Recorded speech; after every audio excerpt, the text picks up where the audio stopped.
My name is Walter Hale, though most people just call me Walt.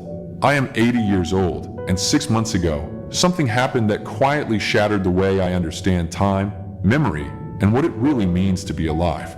The person who knew me longer than anyone else in this world passed away.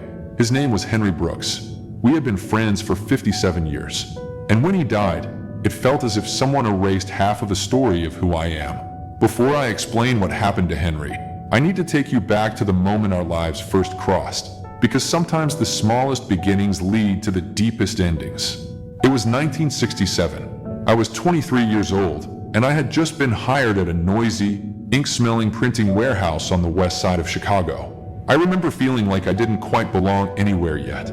I had no money, no clear future, and a quiet fear that maybe I wasn't good at anything at all. On my very first morning, I walked into that building with shaky hands and a knot in my stomach. That's when I saw Henry.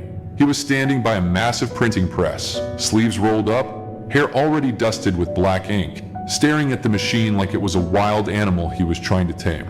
He looked just as nervous as I felt. We were both new. We were both pretending we knew what we were doing. The supervisor put us on the same shift, 8 hours side by side. The sound of metal clanking, paper sliding, and machines roaring filled the room. We barely spoke. Every few minutes one of us would glance at the other, as if silently checking, "Are you surviving this too?" At the end of the shift, when our ears were ringing and our backs were aching, Henry walked over and said something that would quietly change my life. "Hey," he said, scratching the back of his neck. "You want to get a beer?" I almost said no. I was tired. I was shy. I didn't feel like talking. But something in his voice sounded lonely in the same way I felt lonely. So I said yes. That single beer turned into a 57-year friendship. We didn't become friends because of some dramatic moment. There was no heroic story, no instant connection, no movie-style montage. We just kept showing up. One drink became two. Two became a habit. And a habit became a life shared in parallel. We were just two ordinary men trying to figure out how to survive adulthood. Over the years, we grew together in quiet ways. Henry got married in 1969 to a warm, sharp-witted woman named Elaine. I was his best man. 2 years later, I married Margaret, the woman who would become the center of my world. Henry stood next to me as my best man, his hands shaking more than mine. Our wives became friends too. Friday nights became sacred. Dinner, cards, long conversations that drifted from jokes to worries to dreams. Nothing glamorous, nothing extraordinary, but those evenings became the emotional anchor of our lives. Looking back now, I realize we didn't know how lucky we were. We thought life was something happening somewhere else. We didn't realize it was happening right there, around that table, between 4 people who kept choosing to stay. Henry and I worked together at the print shop for 12 years. Then one day in 1979, the shop closed. The machines went silent. Our routines disappeared. I found another job. Henry went to work for the city. We no longer saw each other every day, but the friendship didn't fade. We still met on Fridays. We still called when something big happened. We still showed up. When my father died in 1985, I felt hollow in a way I didn't know was possible. At the funeral, people kept telling me how sorry they were. Henry didn't say much. He just stood beside me, put his hand on my shoulder, and stayed there. That was all I needed. When Henry's son got into trouble in the early 1990s and ended up in jail, Henry was crushed. He blamed himself. I told him what he had once told me years earlier. Sometimes bad things happen, even when you did your best. His son eventually turned his life around. Got clean, got married, had kids. Henry cried the day his first grandchild was born. That's the thing about real friendship. You don't just share laughter. You share fear. You share shame. You share the moments that would break you if you had to carry them alone. When Margaret died in 2008 from breast cancer, I didn't think I would survive it. I was 64 and suddenly alone in a house that still smelled like her. Henry came over every day for a month. He brought food. He sat in silence. He let me fall apart without trying to fix me. After Elaine died suddenly in 2013, I returned the favor. I drove to Henry's house in the middle of the night and found him staring at nothing. We sat at the kitchen table for hours without speaking. We didn't need to. We already knew. As the years went by, our friendship became the rhythm of my life. Tuesday and Thursday breakfasts at the same old diner, the same booth, the same orders. coffee that was always too hot, eggs that were always overcooked, conversations about nothing and everything. We talked about baseball.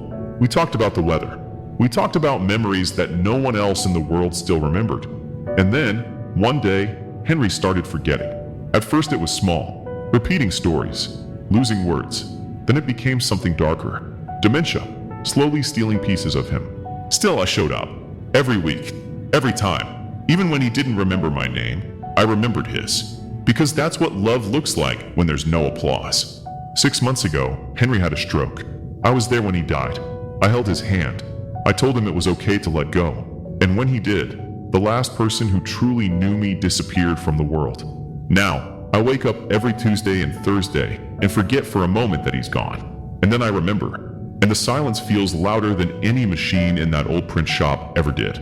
After Henry passed, people kept telling me how lucky I was to have known someone for so long. I nodded politely when they said it, but inside I felt like they were missing the point. Knowing someone for 57 years doesn't make losing them easier. It makes it heavier. It means the loss stretches across your entire life. Every corner of my house reminded me of him. A coffee mug he once left behind. A photo from a fishing trip we took in the 80s. A voicemail I never deleted. I didn't have the strength to erase any of it. What hurt the most wasn't just that Henry was gone. It was that I was the only one left who remembered our entire story. No one else knew the inside jokes.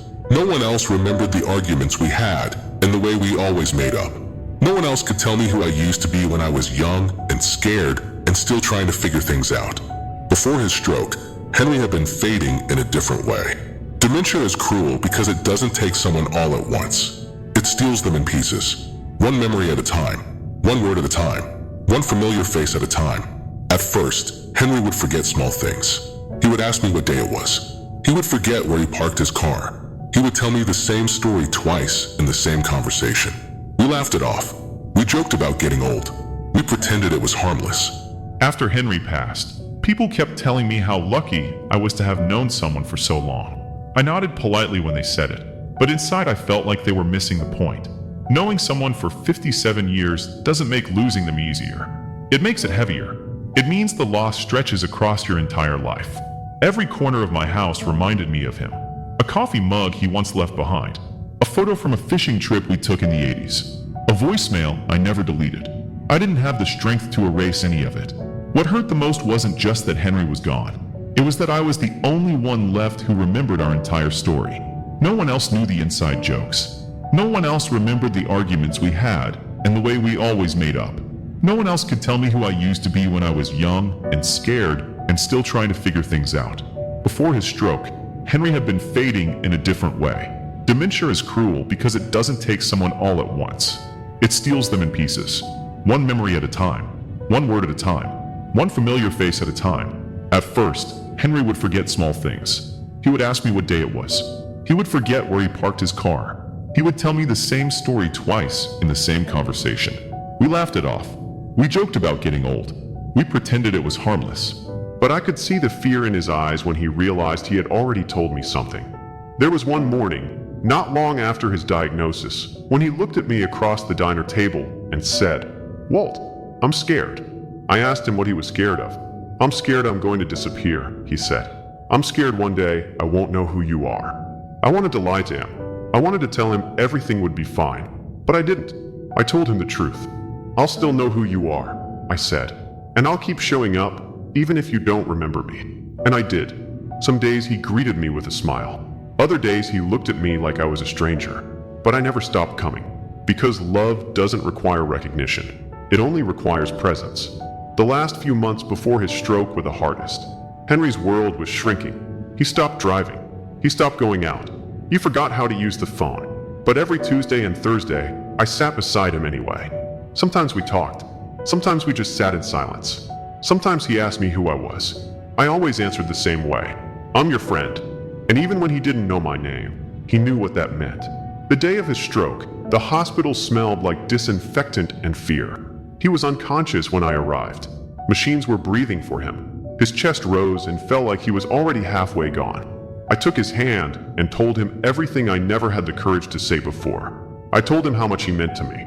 I told him he had saved me more times than he would ever know. I told him he didn't have to be afraid anymore. And then he was gone. Just like that. Now I live in a world where my past exists only in my own mind. When you lose the last person who remembers your childhood, your mistakes, your victories, and your failures, something strange happens. You don't just feel lonely, you feel invisible. There are stories about my life that no one else will ever hear again. Moments that will never be spoken out loud. Memories that will disappear when I do. And that is what frightens me more than death. People tell me to make new friends, to join clubs, to meet new people. They mean well, but they don't understand. You can meet someone new, but you cannot replace someone who has walked with you through 5 decades of life. Henry knew me when I was poor, when I was angry, when I was broken, when I was in love, when I was afraid. He knew all of me, and now he's gone. Every morning, I wake up with too much time and nowhere to spend it. No diner to go to, no phone call to make, no familiar voice waiting on the other end. I miss him in small ways. I miss his laugh. I miss the way he complained about the weather. I miss how he always ordered the same breakfast. I miss knowing that someone out there remembered who I really was. If there is one thing I've learned in 80 years of living, it's this.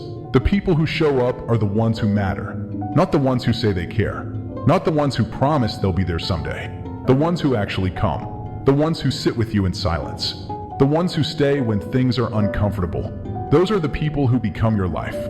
So if you are watching this and there is someone in your life who has stood beside you through the years, don't wait. Call them, visit them, tell them you love them, because one day, without warning, they will be gone. And you will wish you had one more conversation, one more breakfast, one more chance to say thank you. I would give anything for just one more Tuesday with Henry, just one more cup of coffee, just one more laugh, just one more moment of being understood. But time doesn't make deals. All it leaves us with are memories. And sometimes, memories are all we have left.